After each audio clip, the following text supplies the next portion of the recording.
दलितों के लिए बराबरी की बातें करना आसान है और उन्हें बराबरी का दर्जा देना बहुत मुश्किल है। अछूतों को समाज में बराबरी का दर्जा देने के लिए आरक्षण के सवाल पर सभा बंटी हुई थी। ऐसे कई सदस्य थे जो ऐसा मानते थे कि अगर आरक्षण को लागू किया गया तो देश अगड़ों और पिछड़ों में बंट जाएगा। इसीलिए सार्वजनिक तौर पर भी और निजी तौर पर भी आंबेडकर को यह समझाने का प्रयास चल रहा था कि आप आरक्षण की मांग को छोड़ दीजिए। भीमराव, आपसे एक बात करनी थी।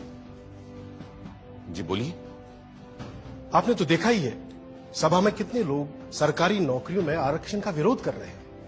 अब अगर शेड्यूल कास्ट और शेड्यूल ट्राइब वालों को आरक्षण दिया गया तो आप तो जानते ही हैं फिर सिख, ईसाई, पारसी, मुसलमान कोई पीछे नहीं रह जाएगा।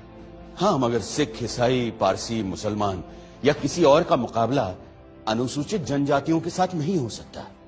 ये सारी जातियां पैसे वाली भी हैं और सोशली सिक्योर्ड भी। ठीक बात है, पर अगर एक बार आरक्षण का दरवाजा खुल गया तो देखिएगा सभी लोग अपना हक मांगेंगे और हिंदुओं के लिए सरकारी नौकरियों में जगह नहीं बचेगी, जबकि संख्या में वो सबसे ज्यादा है। आप चाहते क्या हैं? सिर्फ मैं ही नहीं, सरदार पटेल भी यही चाहते हैं कि हो सके तो संविधान में आरक्षण की बात ही हटा दी जाए। मेरे रहते संविधान से आरक्षण नहीं हटने वाला, चाहे आप कितना भी जोर लगा लें मुंशी जी। पर कोई रास्ता तो हो सकता है ना? हाँ, एक रास्ता है।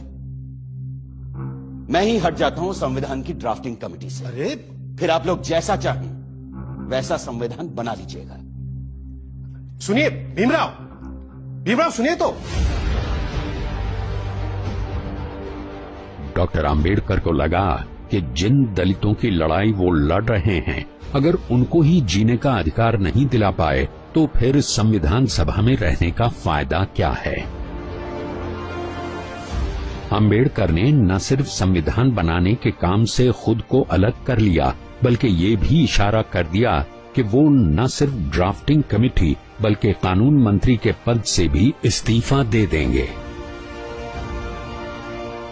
इससे ऐसी खलबली मची कि आंबेडकर को मनाने खुद सरदार पटेल उनके घर पहुंच गए।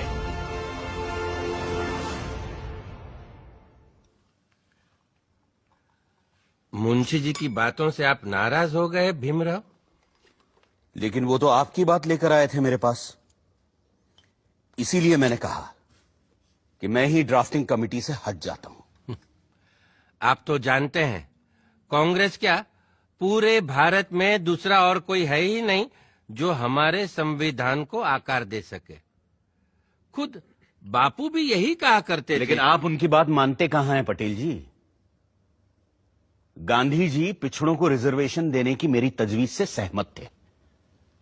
पंडित नेहरू ने तो खुद पंडित होते हुए भी यह कहा कि सदियों से हिंदुओं ने निरीह अछूतों और आदिम जातियों को बेबसी, दरिद्रता और अशिक्षा में रखा।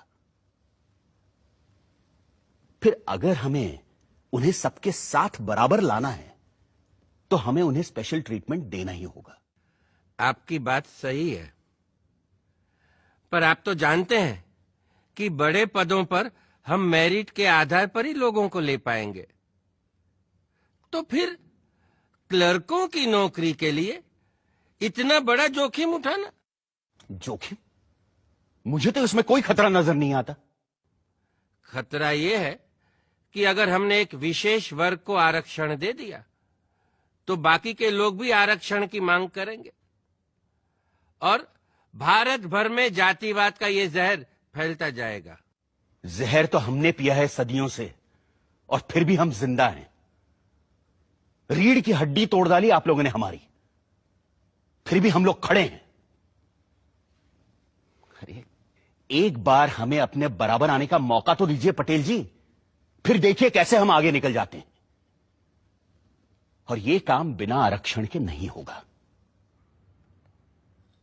अगर फिर भी मेरी बातें आपको जहरीली लग रही हैं तो मैंने अपना इस्तीफा तैयार रखा है, आप खुद लेते जाइएगा। मैं बड़ा जिद्दी आदमी हूं आंबेडकर जी, लेकिन मूर्ख नहीं हूं। किसान हूं। देखकर ही बता सकता हूं कि कौन सा बीज कल मुझे अच्छी फसल देगा।